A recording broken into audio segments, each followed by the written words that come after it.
যুক্তরাষ্ট্রের হাওয়াই অঙ্গরাজ্যের দিকে ধেয়ে আসছে হারিকেন লালা। এর প্রভাবে গতকাল থেকে দ্বীপপুঞ্জটিতে শুরু হয়েছে প্রবল বাতাস ও ভারী বৃষ্টি। অঙ্গরাজ্যটির ৪২,০০০-এর বেশি মানুষ বিদ্যুৎহীন হয়ে পড়েছেন। ন্যাশনাল হারিকেন সেন্টার প্রাণঘাতী পরিস্থিতির সতর্কতা জারি করেছে। গতকাল স্থানীয় সময় বেলা ২টার দিকে হাওয়াইয়ের ৪২,৮৮৯ গ্রাহকের বিদ্যুৎ সংযোগ ছিল না। ন্যাশনাল হারিকেন সেন্টার জানিয়েছে, হারিকেনের প্রভাবে হওয়া বৃষ্টিতে প্রাণঘাতী বন্যা ও ভূমিধস হতে পারে। বিশেষ করে পাহাড়ি ও খাড়া ঢালু এলাকাগুলো বেশি ঝুঁকিপূর্ণ।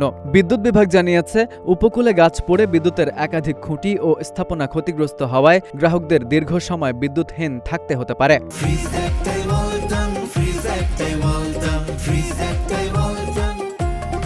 এর আগে ন্যাশনাল হারিকেন সেন্টার জানিয়েছিল, লালার সর্বোচ্চ স্থায়ী গতিবেগ ঘন্টায় ৭৫ মাইল বা ১২০ কিলোমিটারে পৌঁছেছে। এতে ১ নম্বর ক্যাটাগরির হারিকেনে পরিণত হয়েছে এটি। লালার প্রভাবে হাওয়াইয়ের বিভিন্ন এলাকায় ব্যাপক বৃষ্টির আশঙ্কা করা হচ্ছে। অতি ভারী বৃষ্টির কারণে পাহাড়ি এলাকায় আকস্মিক বন্যা ও ভূমিধসের আশঙ্কা রয়েছে। এমন পরিস্থিতিতে বাসিন্দাদের সতর্ক থাকার আহ্বান জানিয়েছে কর্তৃপক্ষ।